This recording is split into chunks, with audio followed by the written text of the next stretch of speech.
సార్వత్రిక ఎన్నికల పోలింగ్ తర్వాత కడప వైసీపీ నేతల్లో రోజురోజుకి ఓటమి భయం పెరుగుతోందని, వారికి గెలుపు మీద నమ్మకం సన్నగిల్లుతోందని 2019లో కడపలో వైసీపీ క్లీన్ స్వీప్ చేసిన నేపథ్యంలో ఈసారి అటువంటి పరిస్థితి ఉండదు, అక్కడ ఈసారి టీడీపీ కూటమి బలంగా సత్తా చాటబోతోంది అంటూ వైసీపీ నేతలు కొంతమంది గ్రహించి వారి ఓడిపోవడం ఖాయం అనేటువంటి ఆ ఆలోచనకి వచ్చేశారు అంటూ రకరకాలుగా ఇప్పుడు సోషల్ మీడియాలో ఒక వార్త చక్కర్లు కొడుతున్న నేపథ్యంలో ఈ అంశం మీద మనతో మాట్లాడేందుకు, చర్చించేందుకు తెలుగుదేశం పార్టీ అధికార ప్రతినిధి సూర్యదేవర్ లత గారు మనతో ఉన్నారు. లత గారితో మాట్లాడదాం. లత గారు నమస్తే అండి. నమస్తే.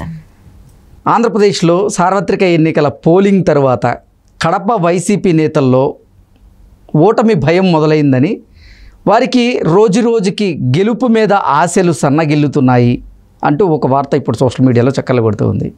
2019లో చూసుకున్నట్లయితే కడప వైసీపీ క్లీన్ స్వీప్ చేసింది, కానీ ఈసారి పరిస్థితి అలా ఉండబోదు అనేది వాళ్ళు గ్రహించి దానికోసమే భయపడుతున్నారు అంటూ రకరకాల వార్తలు వస్తూ ఉన్నాయి. ఏంటిది, వీటిని ఎలా చూడొచ్చు?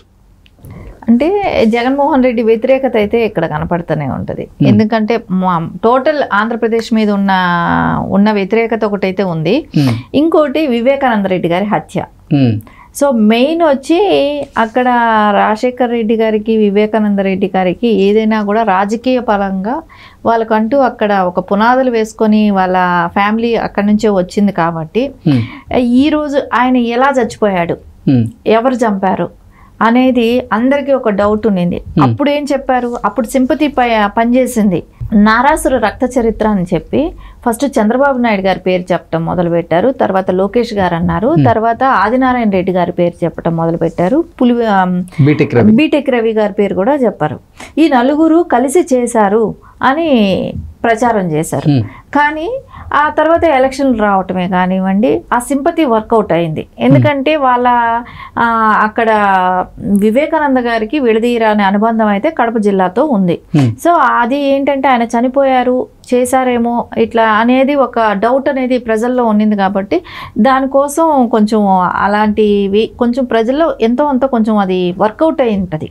సో తర్వాత ఎలక్షన్, ఆఫ్టర్ ఎలక్షన్ అయిపోయింది, సీఎంగా జగన్మోహన్ రెడ్డి అయ్యాడు. అయిన తర్వాత ప్రజలందరికీ, కడప ప్రజలందరికీ అయితే యాక్చువల్లీ ఏమనిపిస్తుంది, సొంత చిన్నాన్నని చంపింది ఎవరో వాళ్ళనైతే పట్టుకోవాలనేది ఉంటుంది కదా జగన్మోహన్ రెడ్డికి. అది ఏదైనా చేస్తాడేమో, ఎవరిని గుర్తిస్తారేమో, వాళ్ళని అరెస్ట్ చేయటమా లేకుంటే వాళ్ళకి శిక్ష పడేటట్టు చేస్తారా, ఇవన్నీ కూడా ప్రజలందరూ కూడా అనుకున్నారు. సరే, టోటల్ ఏపీ ప్రజలు అనుకున్నారు. కడప జిల్లా ప్రజలకైతే ఇది ఇంట్రెస్ట్ కూడా ఉంటుంది. ఎందుకంటే ఆ జిల్లా వ్యక్తి సొంత జగన్మోహన్ రెడ్డికి చిన్నాన్న అని ఆలోచించారు. కానీ అక్కడ ఎక్కడ కూడా ఆయన గురించి ఆ కేసు గురించే పక్కన పడేయటం జరిగింది. సో అదే చంద్రబాబు నాయుడు గారు సీఎంగా ఉన్నప్పుడేమో స్టేట్ గవర్నమెంట్ పనికిరాదు, మీకు సిబిఐకి అవి ఇవ్వాలి అని అన్నారు. స్టేట్ పోలీసుల మీద వాళ్ళకి నమ్మకం లేదు, డీజీపీ మీద అని అన్నారు. కానీ అప్పుడు సిబిఐకి ఇవ్వాలని చెప్పింది వాళ్ళే. కానీ ఎక్కడా కూడా దాని గురించి ఇన్వెస్టిగేషన్కి వీళ్ళు సపోర్ట్ చేయటమే కానివ్వండి, ఎవరు దాన్ని చేసిన వాళ్ళు అనేది, అంటే ఎవరైతే వ్యక్తులు ఉన్నారో వాళ్ళందరినీ కూడా వాళ్ళు ఎక్కడా కూడా అరెస్ట్ చేయించడానికో కానీ ఎక్కడా కూడా వీళ్ళు మద్దతు కూడా తెలపలేదు. ఎందుకంటే మనం చూసాం అవినాష్ రెడ్డిని ఏ రకంగా సేవ్ చేస్తా వచ్చాడనేది.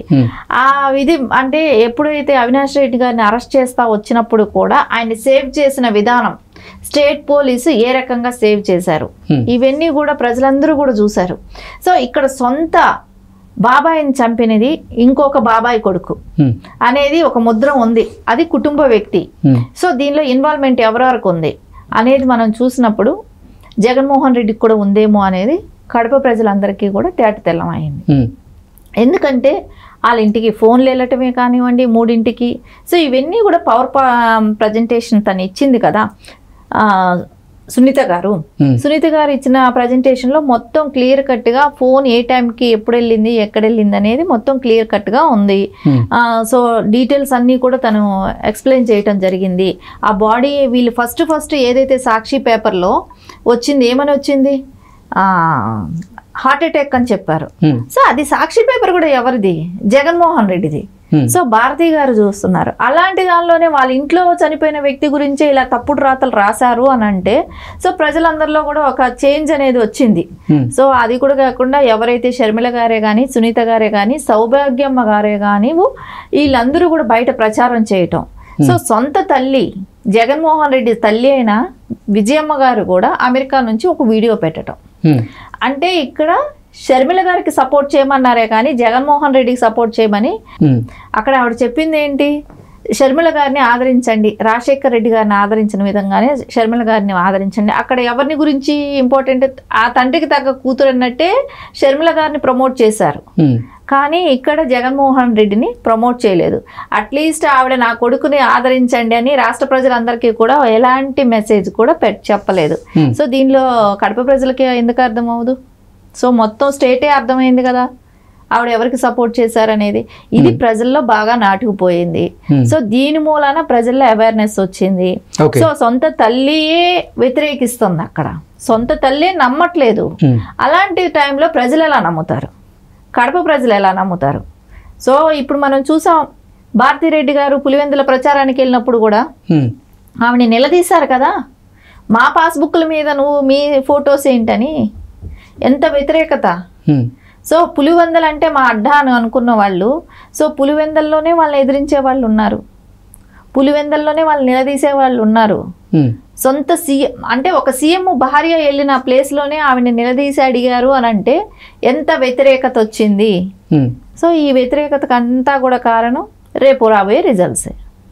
సో మనకు రిజల్ట్స్లో పక్కాగా జగన్మోహన్ రెడ్డి లాస్ట్ టైం అయితే ఎంత అనుకున్నాడో 10 స్వీప్ చేశాడు అని చెప్పుకుంటున్నాడు. 2019లో 10 అసెంబ్లీ నియోజకవర్గాలకి 10 అసెంబ్లీ నియోజకవర్గాలు కడపలో వైసీపీ క్లీన్ స్వీప్ చేసింది.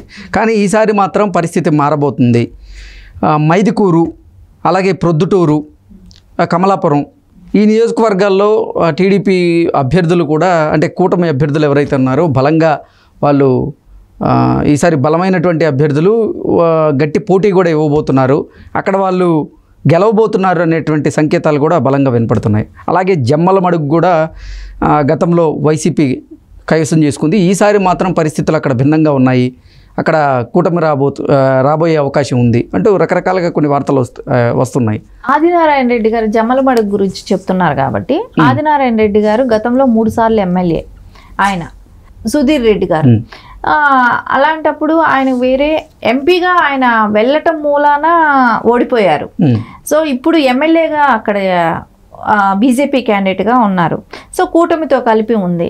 సో ఇప్పుడు తెలుగుదేశం వాళ్ళు సపోర్ట్ చేస్తారు. ఆయనకి ఇది వరకు ఉన్న క్యాడర్ కూడా ఉంటుంది. ఎందుకంటే గతంలో 3 సార్లు కూడా ఆయన ఎమ్మెల్యేగా చేసిన వ్యక్తి కాబట్టి అది ఉంది. జగన్ వ్యతిరేకమైన ఓట్ బ్యాంక్ కూడా ఉంది. ఎందుకంటే ఇప్పుడు షర్మిల గారికి వేస్తే ఓటు వేస్ట్ అవుతుంది అనే ఉద్దేశంతో కూడా ఆదినారాయణ రెడ్డి గారికి వేస్తే గెలిచే అవకాశం ఉంది. అంటే షర్మిల గారి కంటే నేను షర్మిల గారు అని కాదు, కాంగ్రెస్కి వేస్తే, అంటే కాంగ్రెస్ క్యాండిడేట్కి వేస్తే అది ఎలాగో అంత ఓట్ మెజార్టీ రానప్పుడు సో ఆదినారాయణ రెడ్డి గారినైనా గెలిపిద్దామనే చేంజ్ అయ్యే ఓటు కూడా కొంచెం ఉంటుంది. కాబట్టి ఖచ్చితంగా ఆదినారాయణ రెడ్డి గారే గెలిచే అవకాశాలు కూడా ఉంది.